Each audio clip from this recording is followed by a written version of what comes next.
Hey, ¿qué pasó, mi gente? Welcome back to my channel. My name is Luis Lopez, and today I'm going to talk to you about this game, the Seahawks against the Cardinals.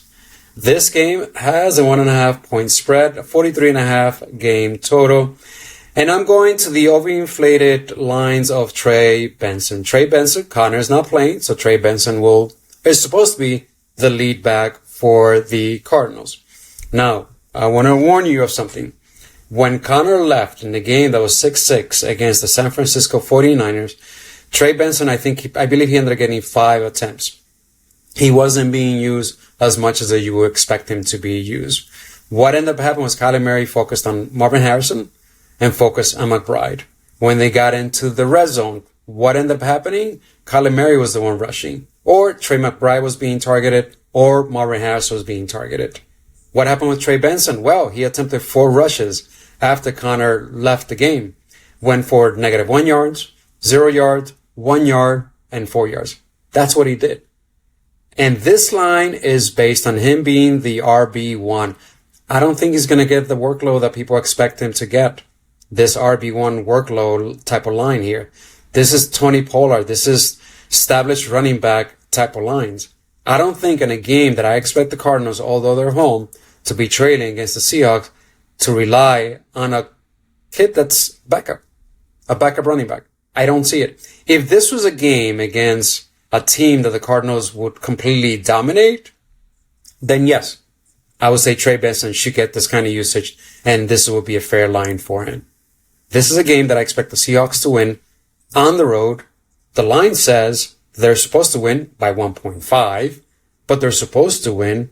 I just don't see how Kyler Murray doesn't rely on his number 1, number 2 guys, Marvin Harrison and McBride. Now, another pick for him is on Price Picks. Under 15 fantasy score. Why? Same exact thing. They got into the red zone once Connor was out, and it was all Harrison, it was all McBride throwing to, and it was Kyler Murray scrambling. Trey Benson, 2 attempts. Otherwise, it was Kyler Murray, Marvin Harrison, and Trey McBride. I don't see him. He needs to get into the end zone in order to go over his 15 fantasy score. He doesn't. He's not going to get that unless he gets into the end zone, and I don't think he will.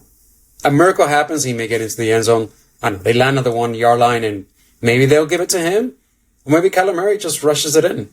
Or maybe McCarter comes in and gets it. Or maybe they just go nice and safe and throw it to McBride. I mean, why would they use Trey Benson when they have so many other weapons that they can use once in the red zone? It's exactly what they showed to me in the last game when they got into the same exact position with Connor out. They did not rely on Trey Benson.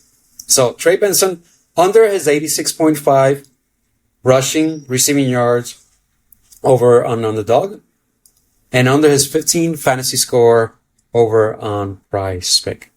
Next player, JSN. His line keeps bumping. Golly, his line was like 60 something. Now it's like 85.5. Price Pick started at 82.5. People just keep playing the over, so they keep bumping it. This morning it was at 82.5. Now it's at 85.5 on Underdog. Price Picks has it. Price Picks took it down. They're not even offering it anymore. I ended up getting on Price Pick at 64.5 earlier today. So that's something to consider on Price Picks for JSN. Something else to consider for him is the over 21.5 receiving yards on his first 2 catches. I ended up doing that as well, and he's been crushing it. I've given you JSN in the last 2 games, and he's crushed it easily. He's one of the guys why we swept the weekend on the NFL. So yeah, JSN. Goblin over 64.5. If you find a line like 72, 73, I would take the over. I'm not too keen on doing this 85, 86 yards. Although I think he gets over that. I just don't want to go, I just don't want to do that. Although against the Cardinals, he has a phenomenal matchup. I mean, look at this. Pearso, 65.5 was his line. He got 117.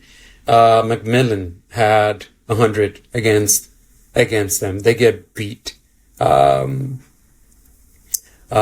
easily get beat. The Cardinals, corners and safeties get beat on shots over the top. And Sam Darnold loves JSN, and Sam Darnold loves throwing over the top to him. And he gets a bunch of catch. He gets a bunch of yards after catch as well. Look here, yards after catch, 21. In this game, 29 yards after catch. And here, another 29 yards after catch. So yeah. So JSN is a solid play today. Another player, field goals. This one already got taken down. Jason Myers, over 1.5 field goal made. It's minus 130 to go on the over. But something to consider in him is 7.5 fantasy score over on Price Picks. You get extra points if he gets field goals. 40 to 49 yard field goals are 4 points. 50 plus field goal mains are 5 fantasy points. Someone else to consider is Chad Ryland, which works out quite well. First, he's gone over first 3 games of the season because the Cardinals have a difficult time getting into the end zone. He's gone over his field goal made, so this is something to consider. I played it over 1.5 field goal made. It's pretty even on books, 119. ESPN Bets has his minus 130, so heavily juiced to go on the over his field goal made. And also something that correlates really well is Chad Ryland over 1.5 field goal made, and Trey Benson under his 15 fantasy score. It's a nice correlation. Benson doesn't get into the end zone. Chad Ryland field goal attempts. So something to consider. And also Seahawks are pretty good protecting the red zone and protecting the end zone. So Chad Ryland is a good look at over 1.5 field goal mains. Jason Myers is a very good look over 1.5 field goal mains. Although his fantasy score at 7.5 is also a really good look. Let me share with you, which I don't like doing this, but I'm going to. I'm going to share with you 3 slips that I put in. Now, it doesn't mean just because I play these slips that you should play them. No, please don't come to my video to try to get slips and you should just automatically put them in. Don't do that to yourself. Please do your own research. This is your money. I'm confident in these plays and I put my pennies behind it, but I'm also playing with house money right now because I did really well over the weekend. So I'm not risking anything that I can't afford to lose. This is okay. If I lose these 3 slips, I'm fine. I still made profit. I'm okay. So Trey Benson, love this line, under 86.5 rushing and receiving yards. Over on FanDuel, you can get this line. JSN, I bumped this down all the way down to 59.5 receiving yards. He should get this easily on like 3 or 4 receptions. If he doesn't, I quit. No, I'm playing, but he should. Jason Myers, I bumped this down to from 7.5 kicking points down to 6.5 kicking points. So I took lower payouts on JSN and I took lower payout on Jason Myers. This correlates really well. JSN is getting his yards. Jason Myers is getting,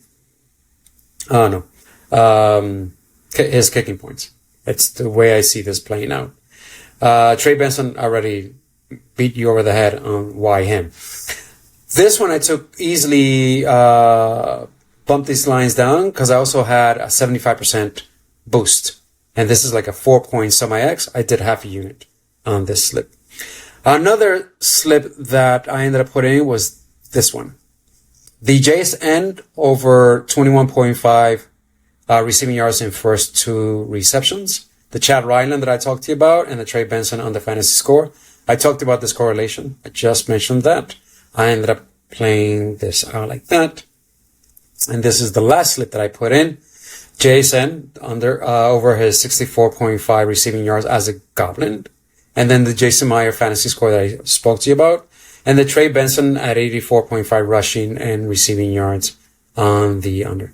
So those are 3 slips that I put in. Again, don't just throw them in. Please do your own research. Okay? I do tons of research for everything, but it doesn't mean they work.